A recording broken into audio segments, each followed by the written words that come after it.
Karate Kid Legends, starring the legends themselves, Jackie Chan and Ralph Macchio. Now, പടത്തിനെ പറ്റി പറയുന്നതിന് മുന്നേ ഞാൻ ആദ്യം തന്നെ ഒരു കാര്യം പറയാം. ഞാൻ കരാട്ടെ കിഡ് അഥവാ ദി ഒറിജിനൽ കരാട്ടെ കിഡ് 1984 ഇറങ്ങിയ കരാട്ടെ കിഡും അതുപോലെ 2010 ഇറങ്ങിയ കരാട്ടെ കിഡ് സിനിമകൾ മാത്രമാണ് കണ്ടിരിക്കുന്നത്. ഈ ഫ്രാഞ്ചൈസിലെ മറ്റ് സിനിമകളായ കരാട്ടെ കിഡ് പാർട്ട് 2, പാർട്ട് 3, അതുപോലെ ദ നെക്സ്റ്റ് കരാട്ടെ കിഡ്, അതുപോലെ കോബ്ര കൈ സീരീസ് ഒന്നും ഞാൻ ആക്ച്വലി പേഴ്സണലി കണ്ടിട്ടില്ല. അപ്പം അങ്ങനത്തെ ഒരാളുടെ ഒരു പെർസ്പെക്റ്റീവ് നിന്നാണ് ഈ ഒരു റിവ്യൂ അല്ലെങ്കിൽ ഈ ഒരു ഒപ്പീനിയൻ വരുന്നത് എന്നുള്ള കാര്യം ആലോചിച്ചിട്ട് ഈ വീഡിയോ കാണുക. എന്താണെങ്കിലും പടത്തിനെ പറ്റി സിമ്പിളായി പറയുകയാണെങ്കിൽ ഇറ്റ്സ് ദ സെയിം സ്റ്റോറി അഥവാ അതേ സ്ഥിരം സ്റ്റോറി തന്നെയാണ്. ബട്ട് കുറച്ച് വേരിയേഷൻസ് ഒക്കെ അവർ വരുത്താൻ ശ്രമിച്ചിട്ടുണ്ട്. ബട്ട് ആ വേരിയേഷൻസ് ഒന്നും വലിയ രീതിയിലുള്ളൊരു ഇമ്പാക്റ്റ് ക്രിയേറ്റ് ചെയ്തില്ല എന്നുള്ളത് തന്നെയാണ് സത്യം.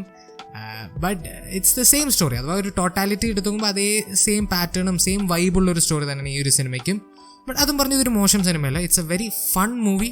അഥവാ ആകെ 1.5 മണിക്കൂറുള്ളൂ. ആ ഒരു 1.5 മണിക്കൂർ തിയേറ്ററിൽ പോയിരുന്ന് എൻജോയ് ചെയ്ത് കാണാൻ പറ്റുന്ന ഒരു പടമായിട്ടാണ് എനിക്ക് കരാട്ടെ കിഡ് ലെജൻസ് ഫീൽ ചെയ്ത്. അതിൽ കുറേ ഇഷ്യൂസ് ഉണ്ട്. പക്ഷേ ആ ഇഷ്യൂസിനെ പറ്റി പറയുന്നതിന് മുന്നേ ആദ്യം നല്ല കാര്യങ്ങൾ പറഞ്ഞു തുടങ്ങാം. ഏറ്റവും ഈ സിനിമയത്തെ വലിയൊരു പോസിറ്റീവ് എലമെൻറ്റ്സ് എന്ന് പറയുന്നത് അത് വേറെ ആരുമല്ല, ജാക്കി ചാൻ ആൻഡ് റാൽഫ് മാക്യു.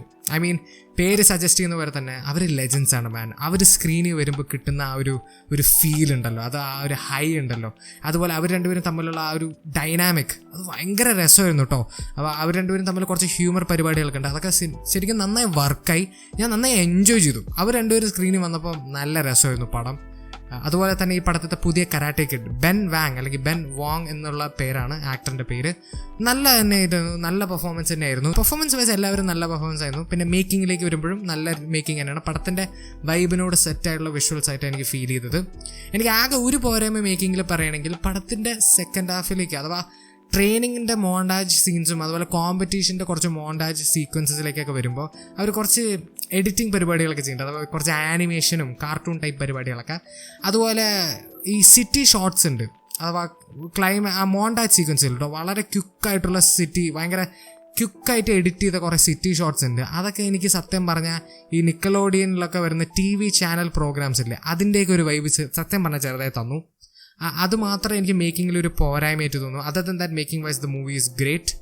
അതുപോലെ മ്യൂസിക്കിൻ്റെ കാര്യത്തിലേക്ക് വരുമ്പോഴും ചില മ്യൂസിക് ചോയ്സുകൾ അതായത് ചില സോങ് ചോയ്സ് ഈ സിനിമത്തിൽ എനിക്ക് കുറച്ച് വിയേർഡ് ആൻഡ് ഓക്വേർഡായിട്ട് തോന്നി. ചിലത് കേട്ടോ, എല്ലാം നല്ല മെജോറിറ്റി സോങ് ചോയ്സസ് നല്ലതായിട്ട് വർക്കായി. പക്ഷെ ചിലതൊക്കെ ഡെഫിനറ്റ്ലി കുറച്ച് ബിസാർ ചോയ്സ് ആയിരുന്നു ഞാൻ പറയാൻ തരാം. ആൻഡ് അവരുണ്ടാക്കിയ ഒറിജിനൽ ട്രാക്സ് വളരെ നന്നായിട്ട് വർക്കായി തന്നെ പറയേണ്ടി വരും. പടത്തിൽ എനിക്ക് എടുത്തു പറയേണ്ട ഒരു കാര്യം അഥവാ ലാസ്റ്റ് അഥവാ മറ്റു 2 കരാട്ടെ കിഡ് മൂവീസിനെക്കാട്ടിലും ഈ ഒരു സിനിമ കുറച്ചും കൂടി നന്നായി ചെയ്ത ഒരു പരിപാടി ഈ ഒരു പടത്തിലൊരു ബ്രദറിനെ വെച്ചിട്ടൊരു ഇമോഷണൽ പരിപാടി അവർ ചെയ്യുന്നുണ്ട്.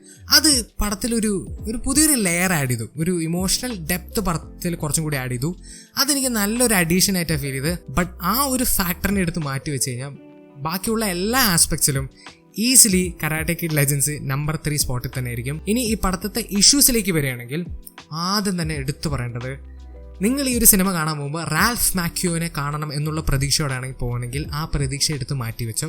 കാരണം ലിറ്ററലി ഈ പടത്തിൽ റാൽഫ് മാക്യു ബേസിക്കലി ഒരു എക്സ്റ്റെൻഡഡ് ക്യാമിയോ റോളാണ് ചെയ്തിരിക്കുന്നത്. അപ്പോൾ സത്യം പറഞ്ഞാൽ മാക്സിമം ഒരു 15 മിനിറ്റ് ഉണ്ടാവും അദ്ദേഹത്തിൻ്റെ സ്ക്രീൻ ടൈം. ഞാൻ കോമഡി പോലുമല്ല പറയണത്, വളരെ ഒരു ചെറിയൊരു എക്സ്റ്റെൻഡഡ് ക്യാമിയോ റോൾ പ്ലേ ചെയ്ത ഒരു ഫീല് റാൽഫ് മാക്യുവിന് കിട്ടില്ല. അത് അദ്ദേഹം മോശമായി ചെയ്തു എന്നല്ല പറയണത്, അദ്ദേഹം വരുമ്പോൾ ഒരു ഫീല് തന്നെയാണ്. But it was definitely disappointing. ഞാൻ എൻ്റെ ഒരു പേഴ്സണൽ ഒപ്പീനിയനാണ്, കരാട്ടെ കിഡിൻ്റെ ഒരു സോൾ അല്ലെങ്കിൽ ഒരു മെയിൻ ഭാഗം എന്ന് പറയുന്നത് ആ ട്രെയിനിങ് സീക്വൻസ് അഥവാ ആ ഒരു കുട്ടീനെ കരാട്ടെ പഠിപ്പിച്ചു കൊടുക്കുക അല്ലെങ്കിൽ ആ കുംഫു പഠിപ്പിച്ചു കൊടുക്കുന്ന ആ ഒരു പോർഷൻ ഉണ്ടല്ലോ, ആ ഒരു ട്രെയിനിങ് സീക്വൻസ്, അതാണ് കരാട്ടെ കിഡ് മൂവീസിൻ്റെ സോൾ എന്ന് പറയാൻ തയ്യാറാണ്. കാരണം ആ ഒരു വെറൈറ്റി പരിപാടി ഉണ്ടല്ലോ അഥവാ കരാട്ടെ ഈസ് എവറിത്തിങ് അല്ലെങ്കിൽ കുംഫു ഈസ് എവറിത്തിങ് എന്ന് പറയുന്ന ആ ഒരു കോൺസെപ്റ്റിൽ വെച്ചിട്ട് ട്രെയിൻ ചെയ്യുന്ന ആ ഒരു പരിപാടി ഉണ്ടല്ലോ, അതാണ് ഈ ഫ്രാഞ്ചൈസിത്തെ മൂവീസത്തെ ഒരു സോൾ എന്ന് പറയാൻ ഞാൻ തയ്യാറാണ്. അതിവിടെ നന്നായിട്ട് മിസ്സിങ് ആയിരുന്നു. കാരണം ഇവിടെ വളരെ ജനറിക് ആയിട്ടുള്ള വളരെ ക്ലീഷേ ആയിട്ടുള്ള ഒരു റൂട്ടാണ് അവർ പിടിച്ചിരിക്കുന്നത്. അത് കാരണം ആ ഒരു സോൾ ഉണ്ടല്ലോ അഥവാ ആ ഒരു മെയിൻ കോർ കരാട്ടെ കിഡ് മൂവീസിൻ്റെ അതിവിടെ മിസ്സിങ് ആയിട്ട് എനിക്ക് ഫീൽ ചെയ്തു. അതിൻ്റെ അപ്പുറത്ത് ഈ പടത്തിൻ്റെ സെക്കൻഡ് ഹാഫ് എനിക്ക് വളരെ റഷ്ഡായിട്ട് ഫീൽ ചെയ്തു. അത് ഫസ്റ്റ് ഹാഫിൽ ഇവരൊരു പ്ലോട്ട് ലൈൻ പിടിക്കുന്നുണ്ട്, ഒരു പിസ്സ ഷോപ്പ് ഓണറിൻ്റെ പരിപാടി പിടിക്കുന്നുണ്ട്, ഒരു പ്ലോട്ട് ലൈൻ പോലെ സാധനം.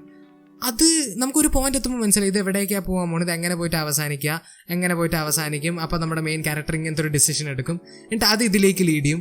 ഇത് നമുക്ക് ഒരു പോയിന്റ് എത്തുമ്പോൾ മനസ്സിലാവും. പക്ഷേ ഇവർ ഈ ഒരു പ്ലോട്ട് ലൈൻ ഉണ്ടല്ലോ, ഈ ഒരു പിസ്സ ഷോപ്പ് ഓണറിൻ്റെ പ്ലോട്ട് ലൈനിൽ ഏകദേശം 1 മണിക്കൂറിനടുത്ത് സമയം സ്പെൻഡ് ചെയ്തിട്ട് അത് definitely it was way too much time. കാരണം ഇത് കഴിഞ്ഞ് നമ്മുടെ മറ്റേ മെയിൻ പോർഷൻ ഉണ്ടല്ലോ, കരാട്ടെ കിഡിൻ്റെ ഏറ്റവും മെയിൻ ഭാഗം അഥവാ ട്രെയിനിങ്, അവിടേക്ക് എത്തുമ്പോഴേക്കും പടം തീരാറായി. ബാക്കി പിന്നെ പടത്തിൽ അരമണിക്കൂറൊക്കെ ഉള്ളൂ. പിന്നെ അപ്പോൾ ആ അരമണിക്കൂറിലാണ് അവർ ആ റഷ്ഡ് ആയിട്ടാണ് അത് കാണിച്ചിരിക്കുന്നത്. അപ്പോൾ ആ ഒരു സോളും മിസ്സിങ് ആയിരുന്നു. അതിൻ്റെ മുകളിൽ അത് റഷ്ഡ് ആയിട്ട് ഫീൽ ചെയ്തുകൊണ്ട് സെക്കൻഡ് ഹാഫ് ഡെഫിനറ്റ്ലി ഒരുപടി താഴ്ന്നു എന്ന് തന്നെ ഞാൻ പറയാൻ തരാം. It was still fun again, കാരണം Jackie Chan and Ralph Macchio humour പരിപാടികൾ. ബട്ട് ഒരു സിനിമ അല്ലെങ്കിൽ ഒരു മൂവി എന്നുള്ള രീതി നോക്കുമ്പോൾ it could have been so much better if they took their time. എന്തിനാ ഈ ഒരു പടം 1.5 മണിക്കൂറാക്കിയെന്ന് എനിക്കറിയില്ല. കുറച്ചും കൂടി ഡ്യൂറേഷൻ കൂട്ടിയാണെങ്കിൽ it would have actually benefited the movie in my opinion. But that's about it. Totality എടുത്തു നോക്കുമ്പോൾ again it's not A bad movie, it's A fun movie. തിയേറ്ററിൽ തന്നെ പോയി ചെക്കൗട്ട് ചെയ്യാൻ പറ്റുന്ന പടം തന്നെയാണ്. 1.5 മണിക്കൂർ എൻജോയ് ചെയ്ത് കാണാൻ പറ്റുന്നൊരു പടം. But don't go in with high expectation, go in with moderate expectation. But definitely തിയേറ്ററിൽ ചെക്കൗട്ട് ചെയ്യാൻ പറ്റുന്ന ഒരു പടമായിട്ട് എനിക്ക് കരാട്ടെ കിഡ് ലെജൻഡ്സ് ഫീൽ ചെയ്ത്. എന്താണെങ്കിലും നിങ്ങൾ സിനിമ കണ്ടവരാണ്, നിങ്ങളുടെ ഒപ്പീനിയൻ കമന്റ് സെക്ഷനിൽ ഡ്രോപ്പ് ചെയ്യാൻ മറക്കരുത്. ആൻഡ് വീഡിയോ ഇഷ്ടപ്പെട്ടെങ്കിൽ ലൈക്ക് ചെയ്യുക, ഷെയർ ചെയ്യുക, സബ്സ്ക്രൈബ് ചെയ്യാൻ, നോട്ടിഫിക്കേഷൻ ബെൽ അമർത്താൻ മറക്കരുത്. And I will see you guys in the next video. Bye by.